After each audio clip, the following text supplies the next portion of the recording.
Hey everyone, welcome back to the Sports Psych Show. Thanks so much for joining me.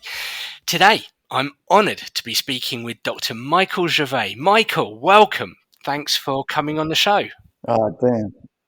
Yeah, great to be here with you. Thank you for including me. Really excited to have you on. We usually get started, Michael, by getting guests to introduce themselves to the Sports Psych Show audience. Now, I know 99.999% of people will know you, but for the few and not the majority, if you can introduce yourself, that would be awesome. Wait, so your audience is like my family? Because those are the folks that know me. Like It is, it's a small circle here, right? we're So all family. We're all family here on the Sports Psych Show. it's like, yeah. Okay, good. I appreciate the kind gesture. And so, yeah, I think the way that I describe myself, I can do a long version or a short version, but by trade and training, sport and performance psychologist, obviously. And then if we wind it back a bit, I feel like I still have two roots. One is the stuff I built on the farm.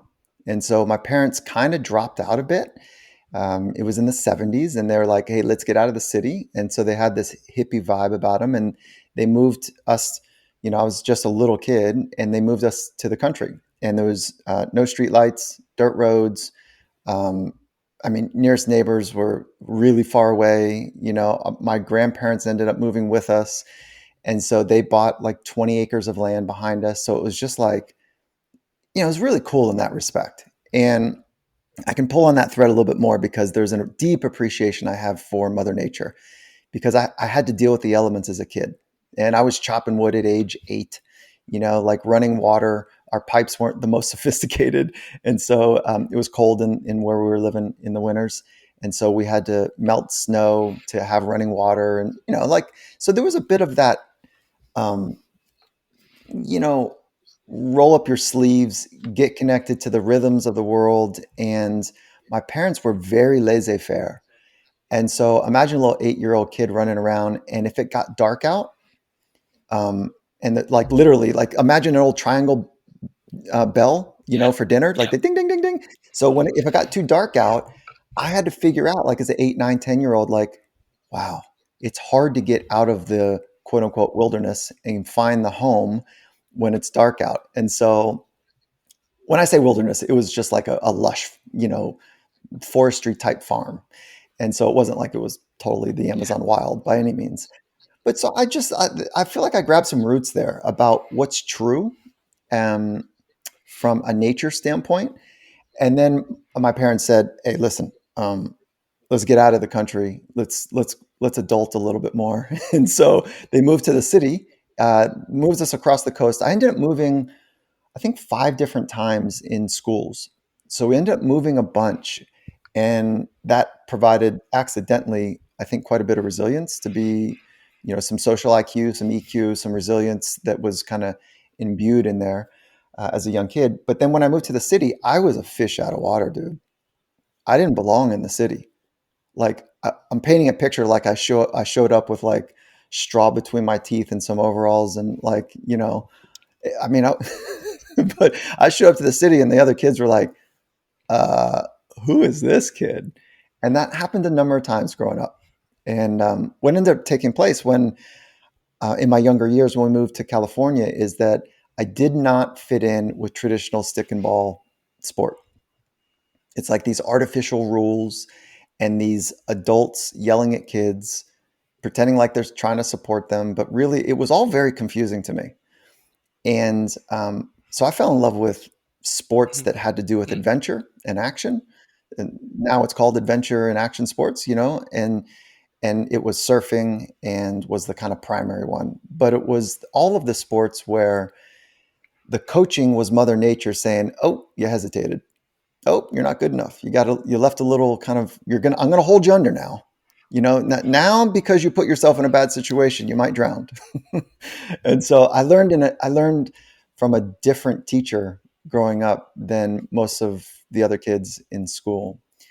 And I'm not saying I was a loner. Like I had a small little group of people that were doing the same with me. So that's a long way to get to Hi, Dan. How are you? Well, I like the deep dive back into your childhood. I mean, a question I've got immediately there is, was it the chopping of the wood, the laissez-faire nature of your parents, or the environment they kind of introduced you to, the constant moving around, that most influenced who you've become today, or some kind of combination of the three? Yeah, of course, a combination, right? And then, and I can pull on those threads a little bit, how I think each one has, looking with hindsight, made a difference for me. And then I would also add that people often ask me, because I've been fortunate enough to work across world's best in a number of different sports and environments, like what are the common threads, or what are the core characteristics? And I think more than anything, when I look at my own life, I don't wish sometimes upon others that I really care about the internal anxious agitation, scratchiness that I deal with. So, and that was, I feel like I've worked my whole life to understand how to drop my shoulders, settle into this moment, and be okay. But for most of my life, there was I would just call it, like, if someone were to watch from the outside, they'd say, looking from the outside, most of my life, I think most people would say, that kid's getting after it. Like, he's switched on, he's getting after it. He's trying to figure it out. He just really wants to get better at stuff. But if they could really open up, like, what's Mm. happening inside of me, I was anxious. So I don't wish that upon people, but I would say, as I'm rounding the corner on this answer here, is that there is an anxiousness that comes with an unsettledness that comes with a that supports the relentlessness to pursue fill in the blank, whether it's your personal potential or being the best in the world, whatever that end game pursuit is for people. And so there's that piece, and then there's another piece, which is, man, my wife. Like, I feel like I don't know how things work. Like how we meet people, how you and I met. It's like the serendipitous thing in some respects. But I've been really fortunate to have this grounded relationship for most of my life where, and it's going to sound doe-eyed and cheesy for a minute, but she's got my back. She makes me better. I've got her back, and I hope I'm making her better, And so um, I think it's a significant part of the life arc is to look at the relationships that we have, and the ones that say no to us, the ones that hold us true, the ones that hold up a mirror, and the ones that know in and out where you're full of it and where you're actually, right on the edge of exploring and breaking something open that's pretty exciting. So I don't know. There's a lot to unpack in there, but I'd say it's all of that. And as somebody who obviously lived a little bit of a life of adventure growing up,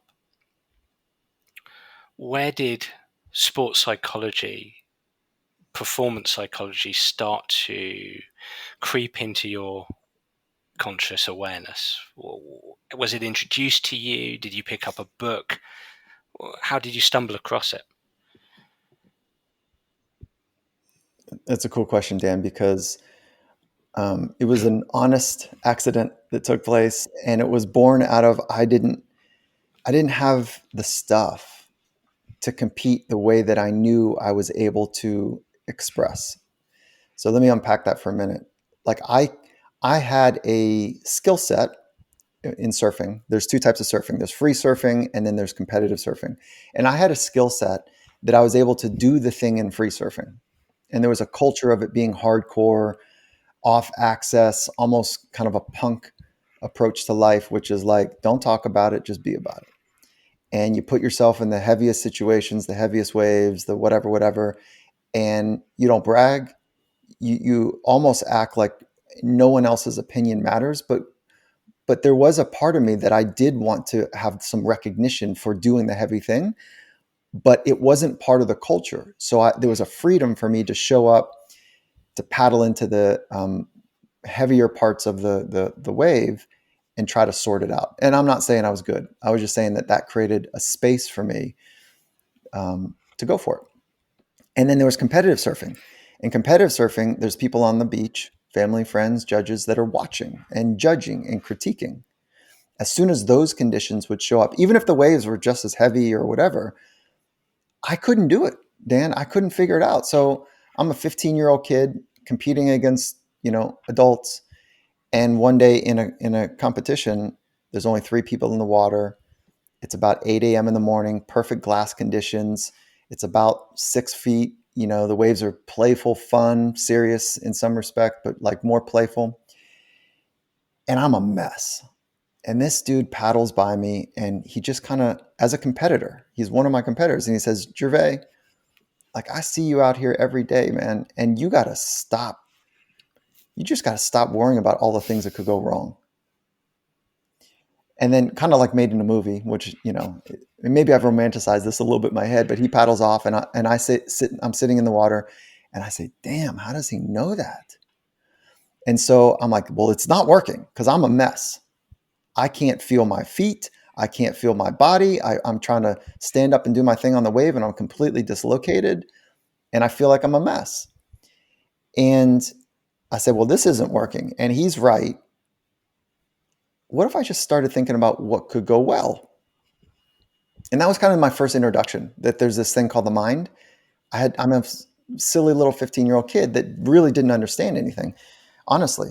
And I just knew that if the world was zigging, I was going to zag because I didn't want to be part of the grain. And there's a whole psychology there that I'm happy to unearth with you. But that was me saying, well, I need to do it differently. And that started me down this path, like, what the heck is the mind? And I barely graduated high school because I was surfing more than I was studying. And there's a longer story to unpack here, but I think that where I'm getting to is like there's a hope for, I think, folks. If you were to peel back and watch me in high school, you'd say, no chance this kid's going to figure out life. And I'm not saying I figured it out. I've just figured out how to have an internal sense of peace and a sense of purpose, and to have a sense of command of my inner world. And so now I feel like I can freely go into other places, whatever the conditions are, whatever the environment is, and be authentically me. And I'm not saying it's perfect by any means, but there's a better than horseshoe approach that I'm going to get really close to the pin. As you were describing surfing there, something hit me. If we consider the personality trait of conscientiousness, and we had Dan McAdams, the personality scientist, on a few weeks ago, and we went through each of the traits and this idea of conscientiousness, industriousness, if you like, ambition, I suppose.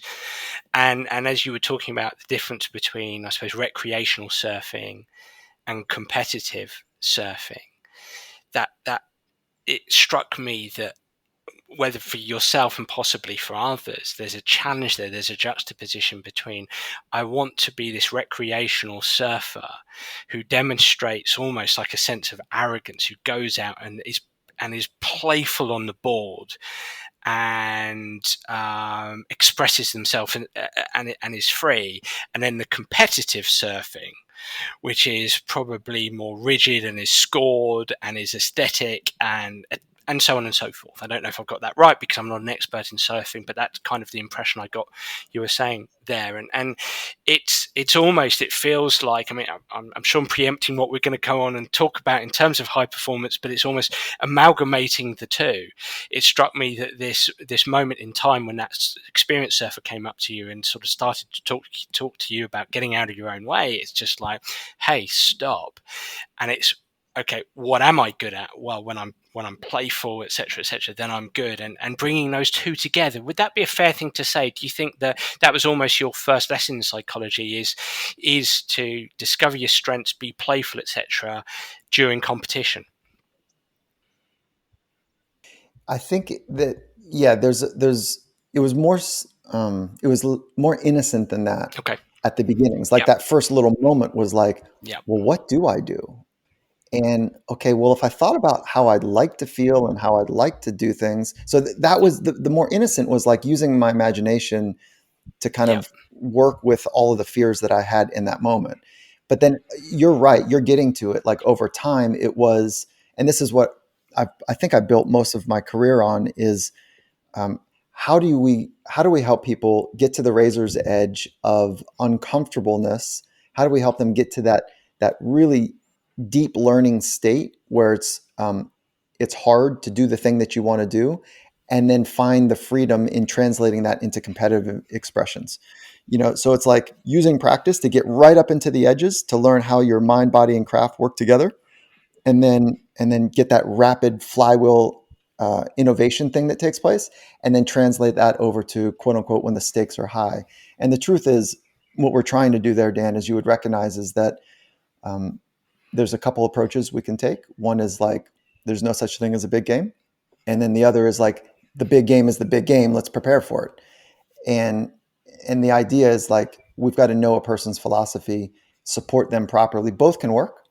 And I tend to personally orientate towards like, there's no such thing as a big game. Like it's this moment. And I know that there's coaches and there's folks listening and athletes that go, what are you talking about? And I will tell you, like being part of X number of world championships, X number of Olympians, X number of Super Bowl championships, like if you can have the discipline in practice number 4 and practice number 7 and 8 and 12 and 13, 14, 15, and game 1 and game 4 and game 8, to treat, if you can have the discipline to treat those with such high regard for the fragility of this moment, because this moment is so fragile. Like if you can have such discipline to treat this moment as if it were the only moment that you have, then when you end up showing up in another moment, call it the Super Bowl, call it the Olympics, you're conditioned. Your mind is conditioned to be fully engaged and present, independent of the conditions around you. That is just, for me, it's gold. There's such freedom in that, Dan. And I know that you can go the other way. You can treat the Olympics and the Super Bowl as if it's the biggest show on earth, which in some respects it's freaking crazy. Those environments are like they're crazy, So I think that's kind of the thread that runs through this is like, how do you live in the present moment more often? That's what I love about our job, Michael, is you can literally go in two directions. There's not really a no entrance point, is there? You can go in two directions. I just love that notion of individual differences from that perspective. Just backing up slightly, because I mean that's just gold to me, and we very much speak from the same song sheet with regard that there's no such thing as a big game, and we'll explore a little bit more on that. But I'm keen to ask you about your formative experiences in sports psychology, because I know you were educated by somebody who is deemed as a legend in our world. I know not a lot of listeners won't necessarily know this name, Dr. Bruce Ogilvie, but I believe you were educated under his guidance. Could you tell me a little bit about that experience at all? Yeah, I think maybe a important part of the story is probably material, right? Because I want to share this part of the story as a way maybe to illuminate. I think we're all just trying to figure it out, Dan, and we're trying to do a good job, the best we can. And sometimes our lives gets pretty complicated, and it gets complicated because we abandon this idea that we're learners and we're beginners and we're supposed to be experts and we're supposed to be professionals and fill in the blanks. And yeah, that's true in some respects. But I just want to just share this, like we're all just trying to figure it out. And there are ways to figure it out, let's say in an accelerated way. And this is why folks come to you, because like you've been down the path and you know how to hold the flashlight and shine it on, hey, there's a alligator pit over here. There's there's a lion cage, like, there's some lions over here, and there's a cliff over here. So here's 3 places that maybe we want to be thoughtful about how how close we get. Unless we're going to be lion wrestlers and lion tamers, then we want to run right into the lion area. Okay, enough of the weird analogies. But we're all just trying to figure it out. And I was in my master's degree program, and the dean of the school, she comes up to me and she goes, "Hey, Mike, this is now like at the end of the program," and I loved it. Dan, I loved every bit of it. Like I would read all of the books on the recommended read list, and like I loved it. I was like that nerdy kid that really loved it. And so we got to the end of my program, and she says, Mike, this is a little awkward, but I thought we had a pretty good relationship, in our studies or in our time here, and all of the other classmates have asked me for a letter of recommendation. I just find it odd. I just needed to ask him, like, why didn't you ask me for a letter of rec, for your PhD program? Dan, this is like the last semester of my program, and I said, Doc, PhD program for me? She says, Mike, you're summa cum laude. You've got a 4 point whatever GPA. You're Mike. And I thought, wait, I don't know a doctor. This is the naive kind of 15-year-old kid still showing up at 20, whatever. Like, really oh God. And so I came home, and I was married at the time. And I said to my wife, like, what do you think? Like, more school? Cause you can do well with the master's in our field. And as you know, and so she goes, hey, why not? I go, yeah, why not? Well, I'm putting off making money, or whatever, but I love learning, and so I did. So I asked her to write a letter of rec. Now here's where it gets interesting, Dan. Do you remember the big book of like where to go to grad, or like the graduate schools in sports psychology? Do you remember that? Yeah, Yeah. yeah. And so I'm flipping through that book. There's obviously no book anymore, but I'm flipping through the book, and I go, ooh, this school, ooh, big reputation, oh, fancy names. And then I'm looking at it and go, oh, they're researching like the eye movement of mice, related to performance imagery for Olympians. And I'm like, what? Like I'm making this up, Yeah, yeah, but Dan, I was so full of it that I just wanted to go to a big name university. yeah. Okay. And I went back to my kind of core alpha access kind of way, and I was like, dude, that's wrong, man. What are you doing? And so I covered all the names of all the universities, and all I read was their description. And I went back, and I'm looking, and I'm circling the ones that I liked. And Dr. Ogilvy was not listed, but it was a very applied program. It's like roll your sleeves up, use the laboratory, but don't live in the laboratory. And I was like, oh man, this is it. Hmm. I peeled off the top to see what that university was. San Diego University. It's not one of the kind of big name universities. San Diego University Integrative Studies. It's not one of these big universities like Harvard and Princeton and whatever. And then I called down there, and they're like, hey, we've actually got the father of sports psychology, applied sports psychology. I was like, oh, look at this. So, so I think that part of the story is materially important Yeah. for two parts. One is like, I don't know this grand design. Maybe you do know the grand design of like how things work, but I feel like I'm I'm actually able to see a couple different types of breadcrumbs in front of me and go, you know what? That breadcrumb, let me taste it. That breadcrumb, I want to follow that bread. Yeah, let's follow that one.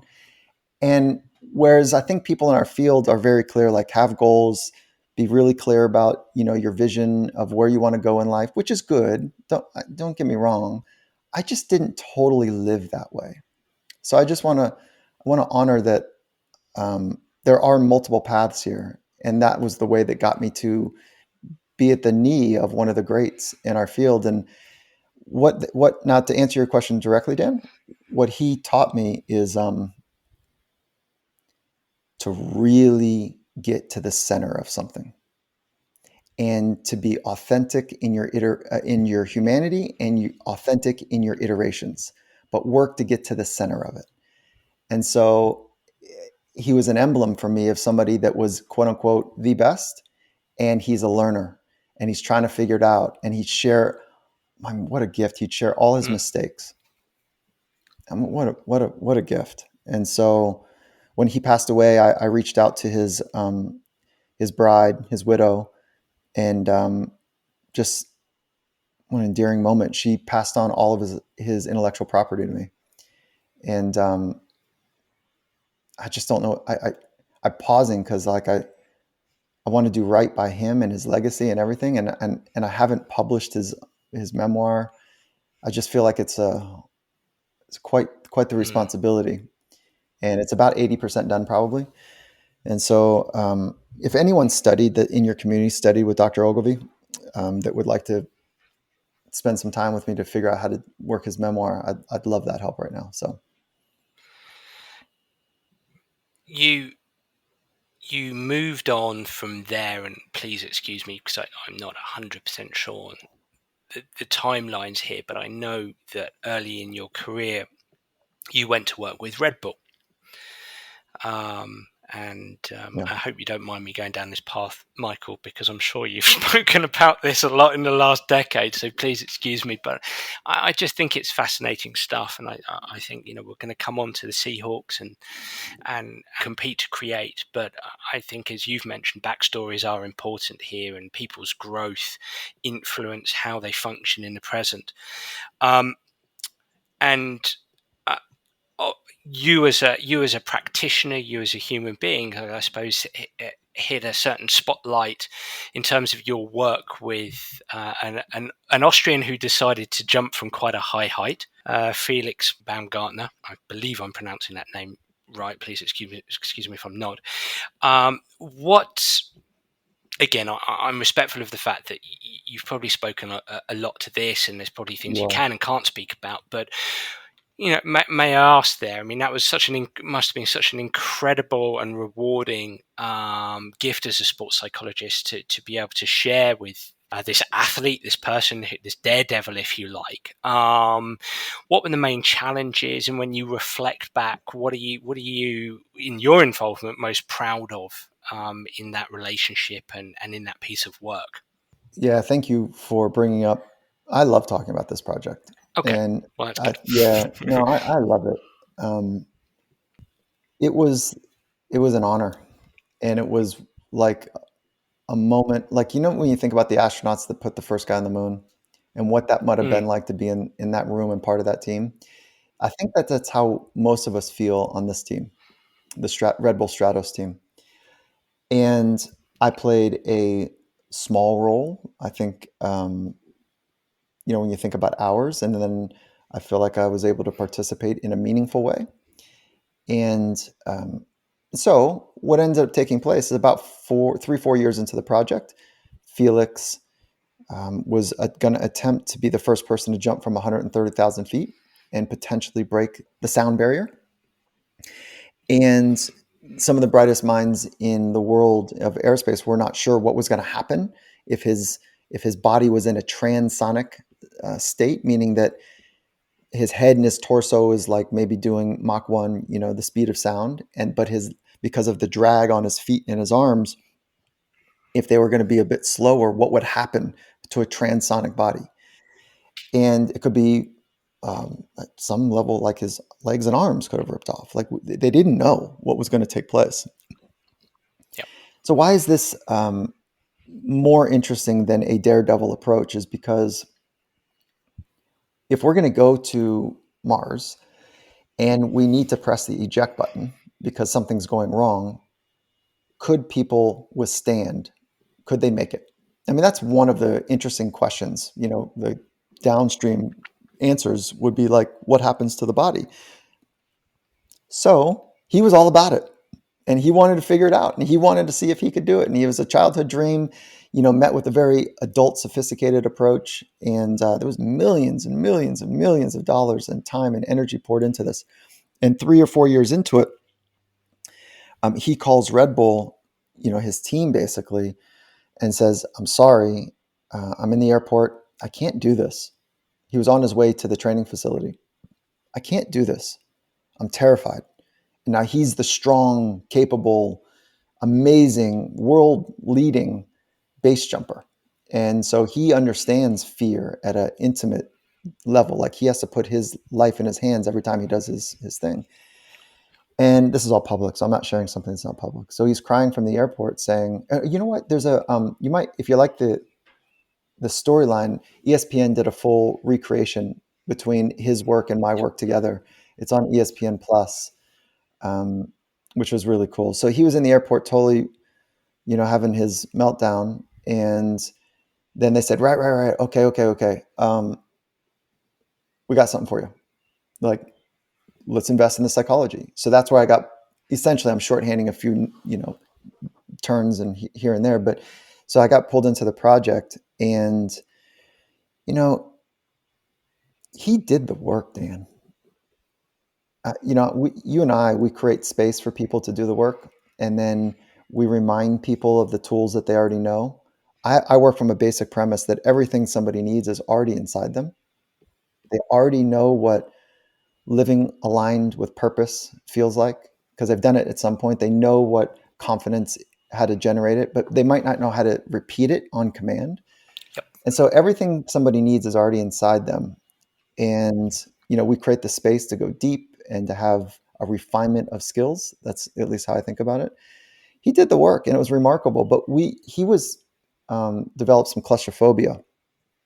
The spacesuit was like $2 million, and there was a couple of them that were built specifically for him, just to give you a scope of the investment.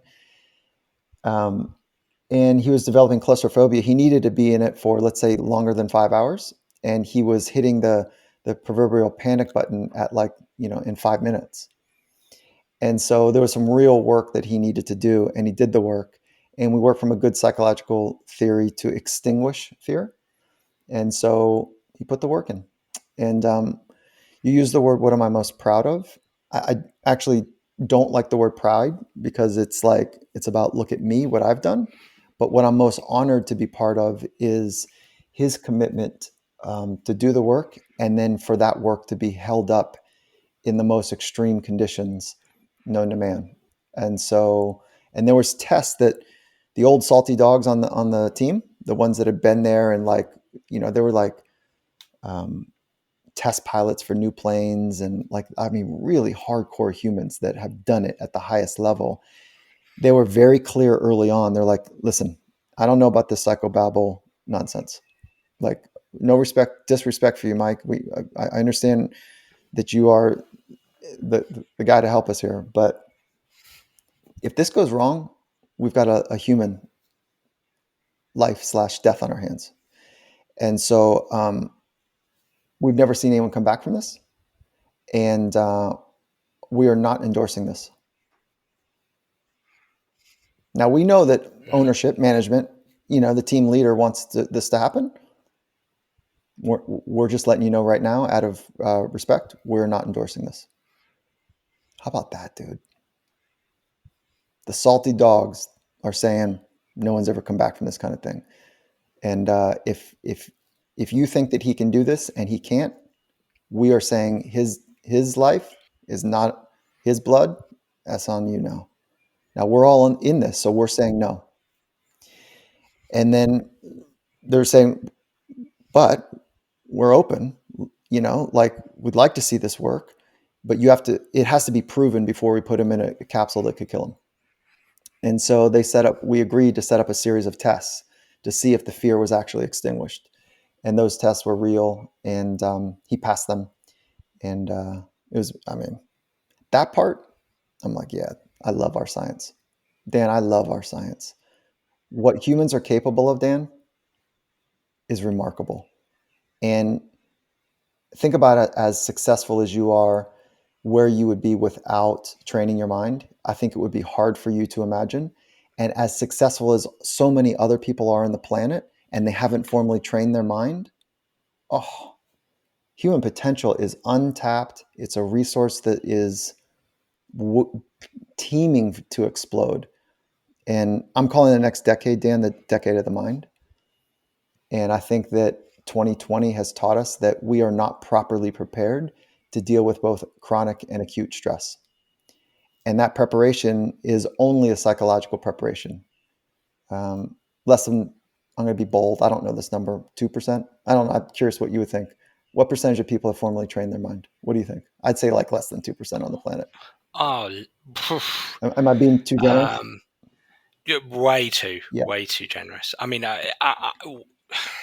being somewhat granular and finicky about it, I suppose it's how one defines training the mind. But I would say we're into 0.000 Yeah. here, Michael. And I don't think that's necessarily people's fault. faults because training the mind hasn't necessarily been included in educational pathways. That's exactly. So we train like knowledge, we train Yeah. thinking strategies, but we don't train the mental skills No. and in a meaningful way. And so, especially this generation, our generation, I'm assuming we're about the same age. Formal, and I know you being a Brit, like this might be a little bit different for you, but much of the principles of life were trained through spiritual and religious frameworks.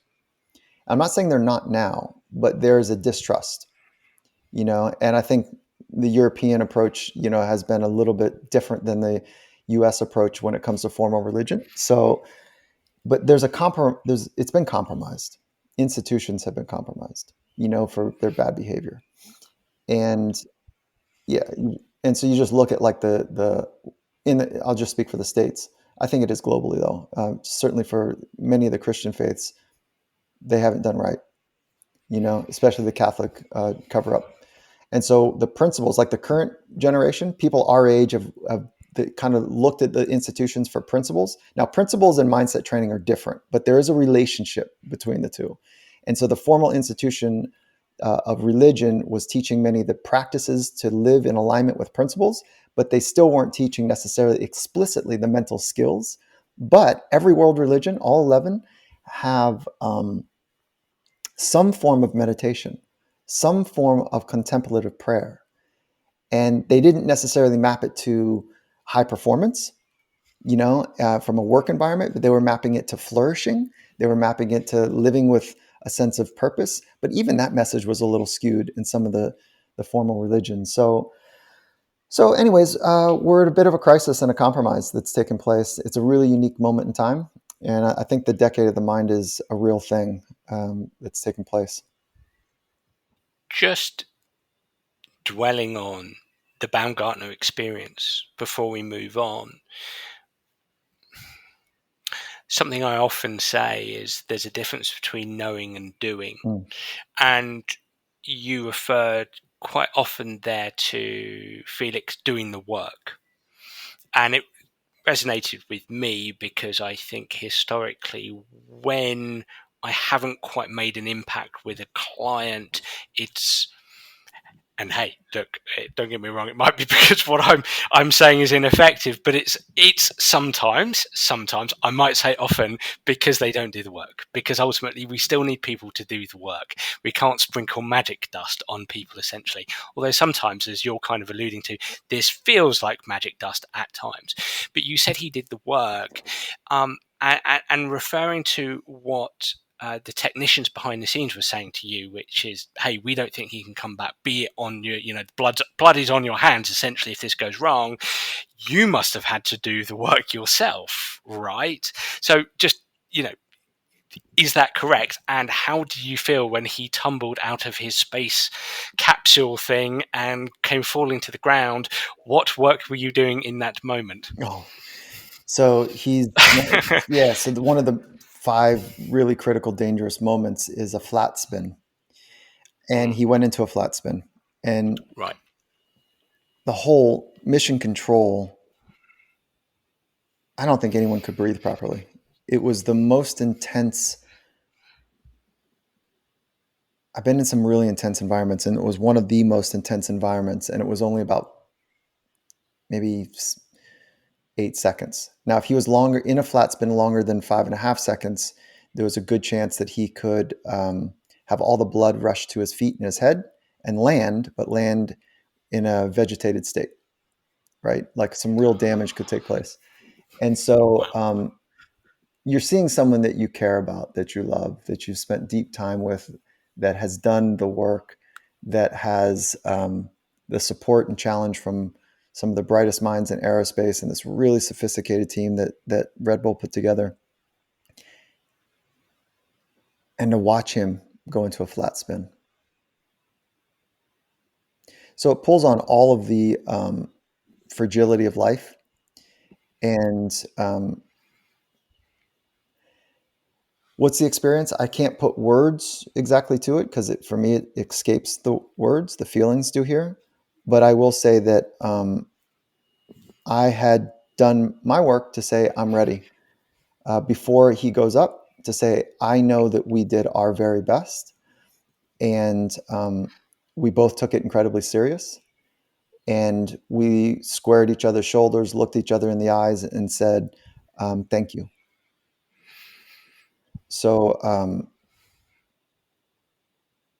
yeah, and so, so that's a dramatic experience, Dan. But you know what that maps onto? If we follow that thinking that every moment is fragile, I want to take that lesson and I want to map it onto every moment. And so when I'm working with somebody, like the moments that we have are precious, and the ambitions and the wants and the way that people want to live their life in a meaningful way is precious. And so training the mind to live in the present moment more often allows them to experience that preciousness, hopefully toward the upper reaches of their potential. And if we can get that thing right, sport is just a mechanism to learn more about who you are, to teach us, it's a working laboratory to teach us about core principles and mental skills, the refinement of mastery of self and craft, for hopefully to better understand what it means to be fully alive. And maybe that maps onto what it means to have a meaningful life. And so there's a preciousness to that too. So, man, people are trusting us, and I take that commitment seriously. And so that is, that's the stuff that keeps me up at night. You mentioned the word love within relationships. You mentioned the word trust. People are trusting us. Trust and love. When you met Coach Pete Carroll for the first time, was it love at first sight for you both? No, it was, it was over dinner. And Coach Carroll's the head coach of the Seattle Seahawks. It was over dinner. A mutual friend put us together. And it was like two curious people being beginners, with each other. And that was cool, and it led me down. I was, like I said earlier, not interested in traditional stick and ball sport. And here he is in American football and at the highest level. And he says, at the end of the dinner, he's like, it'd be great if you want to come up and kind of see what we're doing. He goes, it's different. I'm trying to do it different, Mike, than the way that you've experienced professional sport. Because I did some pro sport early in my career. And I came up and sure enough, it was different. And so it did lead to, a 9-year, we're at year 9 right now, a 9-year run of trying to put together a sophisticated high performance culture with a sophisticated approach to training the mind. And so it's been awesome. That part's just been awesome. What was different? You said it was different. He said to you over dinner, it was different. You walked through the doors at the Seahawks. What did you notice that was different?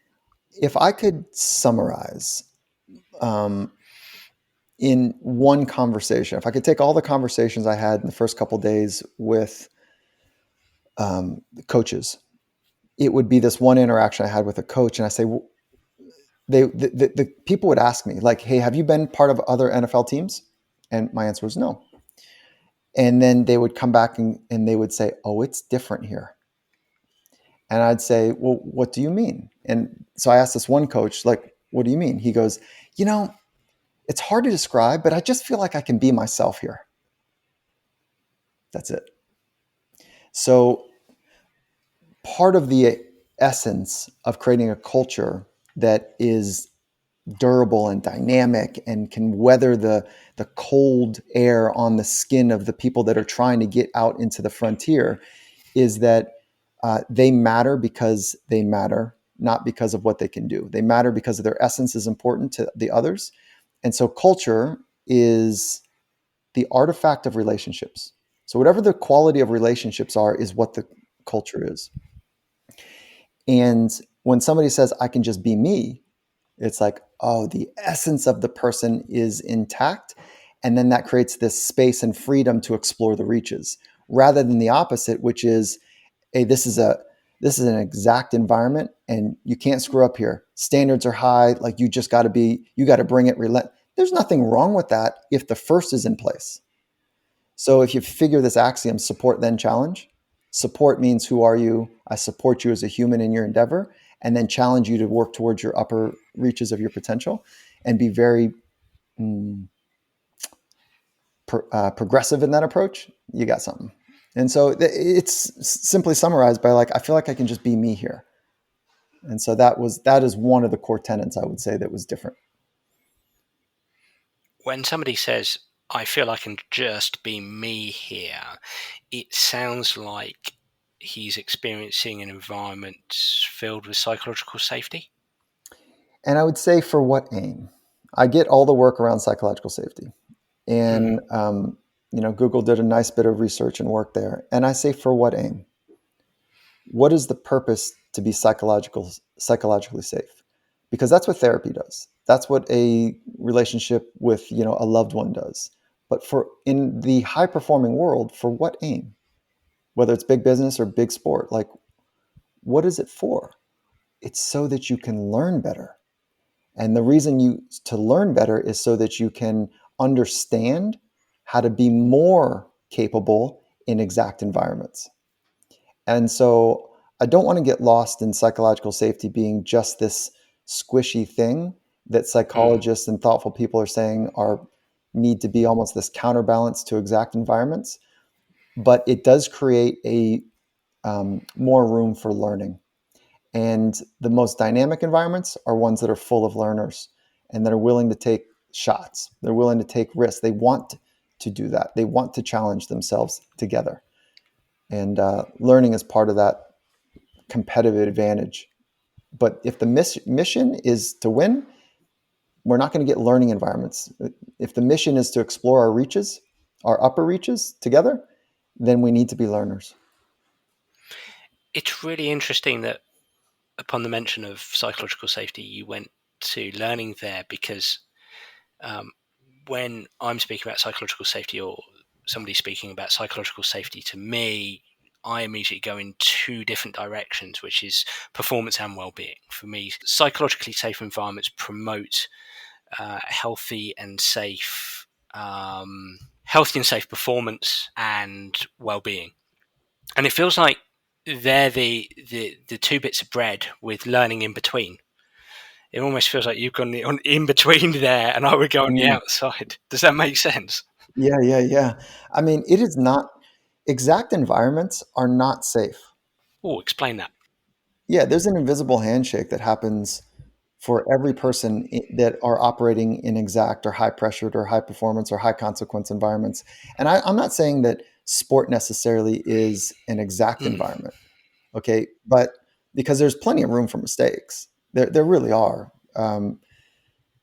But in the most exact environments, they're not safe. They are consequential. And so when we get into the psychological safety, it's for what aim is what Mm. I'm saying. That so that I just go to the learning. But high pro sport, there's an invisible handshake that if you don't perform well, you can't stay here. There's, and man, I want to not, I want to gag. I get a rash when I hear people say that we're like we want to have a family atmosphere. What? You don't fire your family? What? You don't, it's so conditional in these environments. So I'm just saying, let's get to the truth of it. That's what I'm saying. And if psychological safety is going to help to get to the truth of it, fine, great. And if it's going to help create a learning environment, great. But the truth is that you want to create, I think, you want to create environments that are built on the foundations of what's real. And what's real is that we don't know it. We need to be learners. We're not skilled at the edge of our capabilities. So let's go get into those environments more where we are not skilled, we're not very good. Let's learn from those rather than play it safe, look good, be afraid of that we're going to get kicked out of the tribe if we don't kind of, have it all together. And then so that we're better capable to do it when the requirements are higher to execute with a certain sense of precision. All that being said, if I can't do my job or the left tackle can't do his job or whatever we're not, we don't get to come back. So there's an invisible handshake in big business and big sport that if you don't have what it takes, you can't do it with us anymore. That's not safe. But when you get to the truth, it's incredibly freeing. And that's that's where I fit psychological safety in. Like, hey, let's get to the real stuff. If there was a camera following you and it was monitoring a day in the life of Dr. Michael Gervais at the Seattle Seahawks, what would the data be? What would I see? Would I be seeing you striving to strike up a lot of conversations? Would it be working with the organization as a whole, with small groups? I respect that there's only so much you can say, Michael. So you know, Mm-hmm. but what does that, when you walk into the building? What's going through your mind? What are you trying to achieve? Yeah, I'm trying to, honor my position in the trusted role that they have included me in to the larger mission, which is to create an impact, to, to help people together perform to their upper capabilities. And then so, if we simplify it, I'm trying to work from a cascade perspective. So early in my career, I was trying to work from an individual athlete talent perspective. And then what I realized is like there's not enough time in their schedule and my life to work with each athlete in a meaningful enough way. Especially in American football, there's a personnel of 100 and some people, coaches and athletes. So um, it's like working from first principles with the head coach and the GM, clarity on what those are. And then when those two gentlemen, they're both male in this case, are grounded and are clear and are vibrant and are whatever, then that in and of itself has a cascade effect. And then the second is working with best practices with the coaches. And so because I'm not trying to teach mental skills to the athletes, while that does happen from time to time in psychological principles with one-on-ones with athletes, the coaches spend like 4 to 5 hours a day with the athletes, and maybe I get 15 to 45 minutes, with an individual. So it's way more potent if the coaches go, hey, how does that confidence thing work? Okay, great. How do I teach it to the athletes? Great. And coach, are you feeling confident? Yeah. Are you doing your work? Yep. And then now you can pass it on to the athletes. And we just come up with formal, structured ways, a system, if you will, to help cascade in that direction. So it doesn't mean that there's not the off, hey, this athlete could really benefit from some one-on-one work. And so I'll oversimplify. It's leaders first, then it's the organization next, then there's small group with coaches, small group with athletes, individual coaches, individual athletes, and then I'll do group meetings, and I'll do like team meetings, group meetings, and individual meetings. And then underneath the whole thing is like, call it a system, but I don't want it to sound like it's rigid, because it's bespoke to the organization's mission and value set. So you work from a philosophical template of working with and through coaches, that coaches, whilst coaches might not be sports psychologists per se, you're striving to help them be better psychologists within their role as a coach, essentially. They're already pretty good at it. And Yeah. like on the world stage, like I haven't yet met a coach. When you ask like, hey coach, how important is the mental part of the game?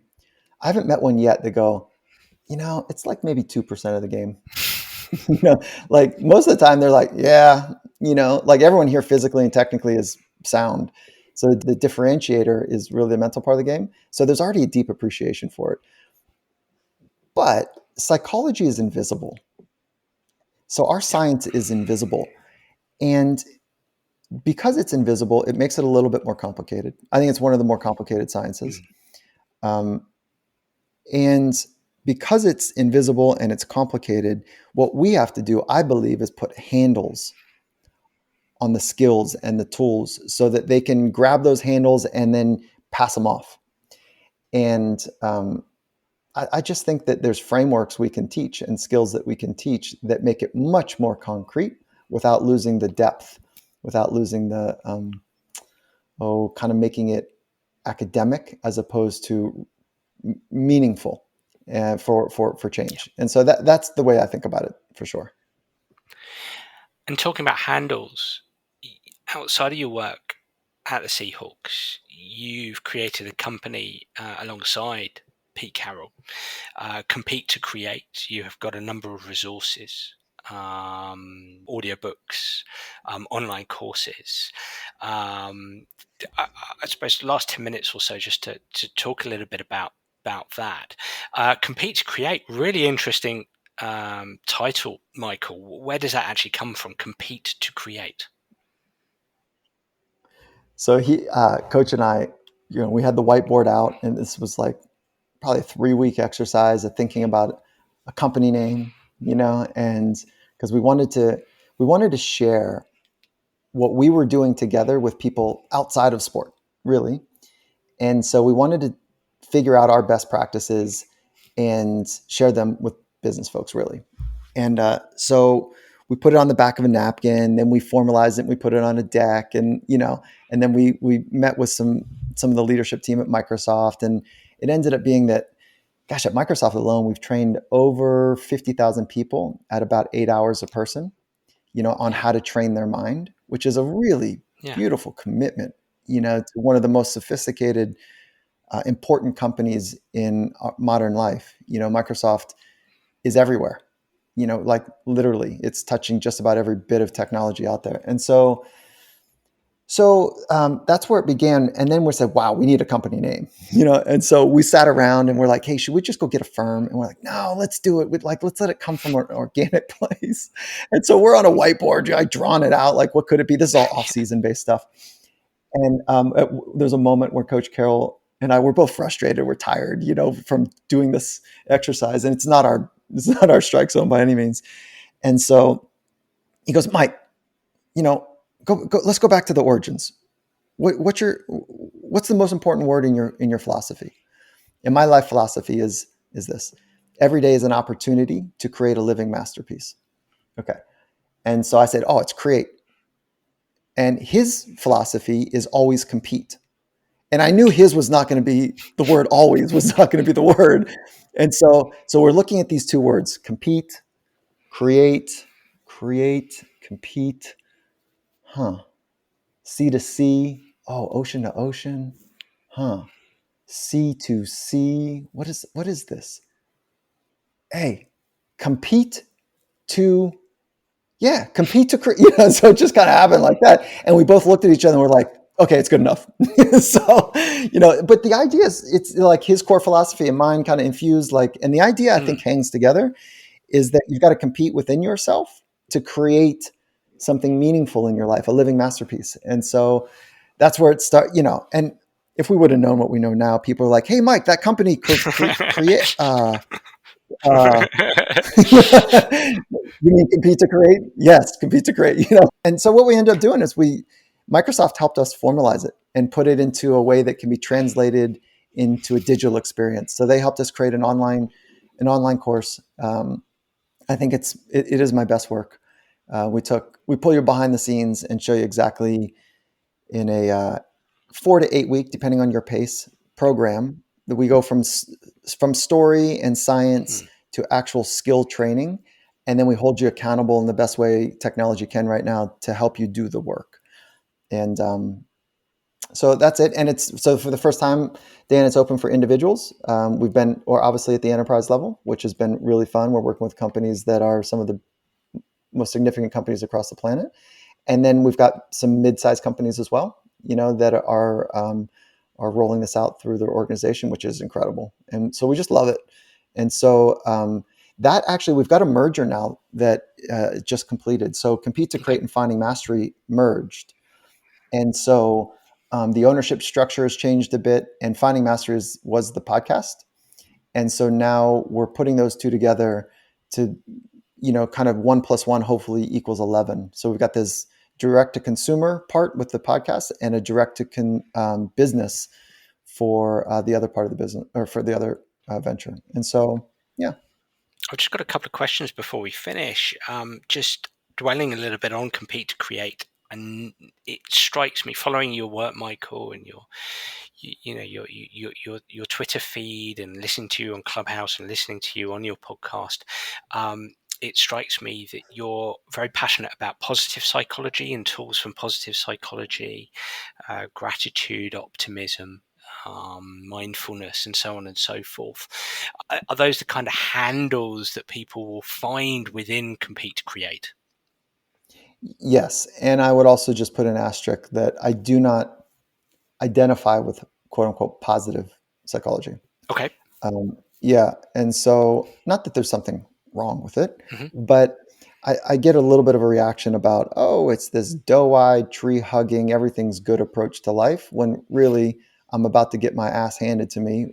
What? So, or, yeah, I don't really identify with positive psychology. I do think that what we're trying to do is use our science of psychology to help people be more effective with their life Sure. approach, with their immediate, maybe shorter term mission in the sport or business or parenting life. And so there's something about being more effective and productive in the way that they live their life and the way that they're able to make micro decisions to square up the best version, even that sounds doe-eyed, but the best version of oneself on a consistent basis. Like, that's cool, man. So that's I'd say it's not necessarily positive psychology, but definitely gratitude training. There's a reason for it. There's good science there. Optimism training. That I think optimism is right at the center of mental toughness, and so there's a reason to train certain parts of the brain and the mind that way. Almost feels like it comes back to that juxtaposition again of recreational surfing and competitive surfing. It's understanding that the softer, doe-eyed skills that you learn from recreational surfing, when applied appropriately in competitive surfing, actually can help you to win. Yeah. Amen. Amen. Listen, a final question before I let you go. I'm an avid listener of your podcast. Oh, thank you. Yeah. Yes, Thank it you. accompanies me on my driving across England. You'll be glad to hear. I really love it, Michael. So many thanks to you for the content. Um, I'd like to. I'm putting you on the spot. What's it's a poor question, I suppose, but we're running out of time. But the biggest lesson that you've learned from it. I mean, I know there'll be so many things, and you've had so many wonderful Mm, guests. But is there like a standout moment, or just something that? I mean, I love the Albert Bandura episode because, hey, I'm biased, right, being a psychologist. But yeah. you've had so many wonderful guests. I mean, is there something that shone through for you, that changed something for you, or really impacted your work more than anything else? Yeah. I think there's a couple. I thank you for that question and thank you for listening. It's a passion of mine. And I just love to hear that, that you're finding some value in it. So thank you. The, there's a couple things. One is I was overwhelmed by all the information that came in. So I Mm, pushed all of it through a um, artificial intelligent kind of algorithm. And so latent semantic analysis is what it's called. And so we took all of the data, we codified it and pushed it through a LSA to make sense of it, to try to get the themes, the streams, and the insights, that were emerging over 300 interviews that we've had with world leading thinkers and doers. yep. And so one of the things that popped is that the most extraordinary folks that have, like some of the extraordinary folks that have been on the pod, they are much more interested in designing their life around purpose than goals. Yep. So goals, they reported as a theme, goals are cool, but they pull them out of the moment, the present moment.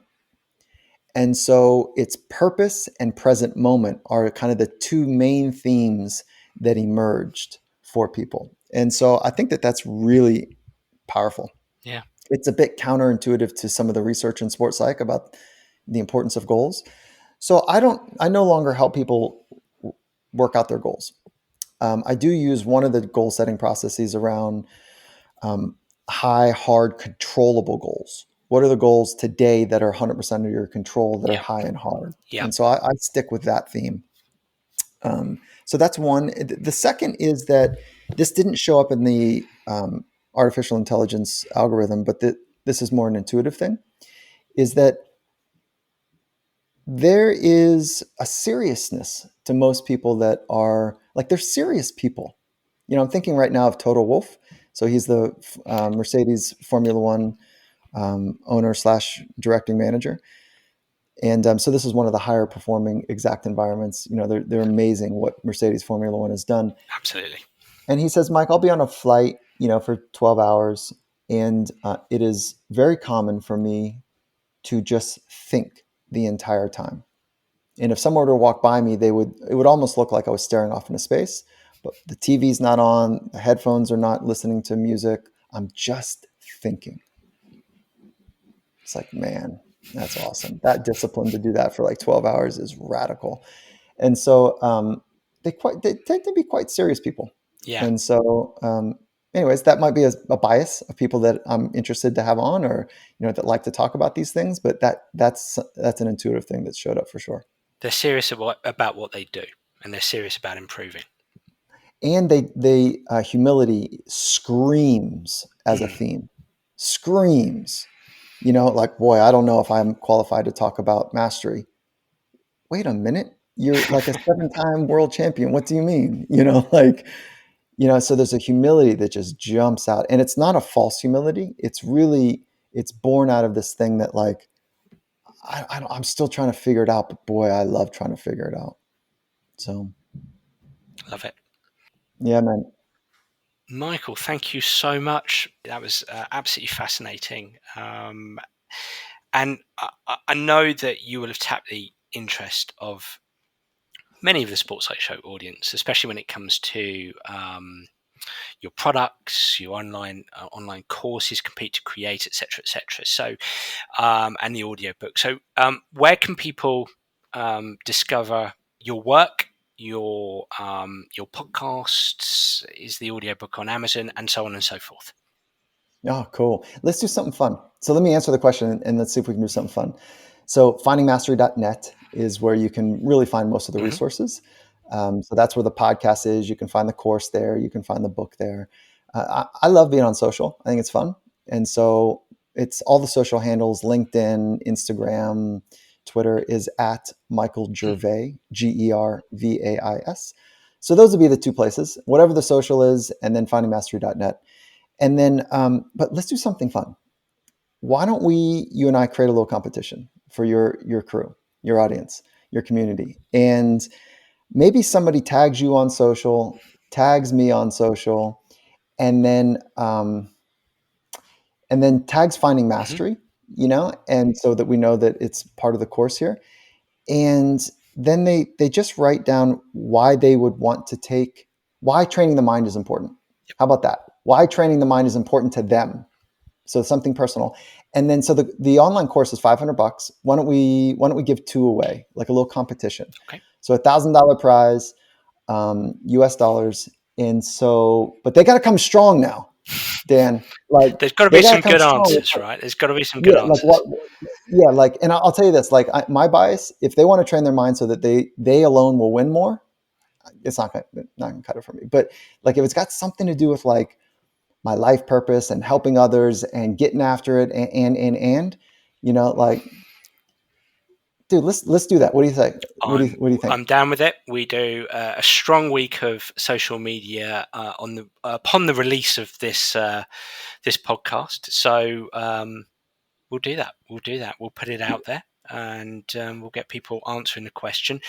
And Let's what the compete. most inventive, the most appropriate, the most personal answers Yeah. win that prize. Okay. Let's do it on. We'll do it on Twitter and or Instagram. Twitter's a little easier for this, so let's do it on Twitter. Let's do it Twitter. Yeah. Yeah. Awesome. Okay. Good. Brilliant. Yeah. Fun. All right. Cool. Hey man, look, thank you Dan, I so much for your appreciate you. time. Really enjoyed it, and please, would you care to come back on 2022 to a little bit more granular detail around some of the stuff in Compete to Create, just around some of those themes like optimism, gratitude, etc. Deal? Hey, we'll come back next week. No, we'll come back next week.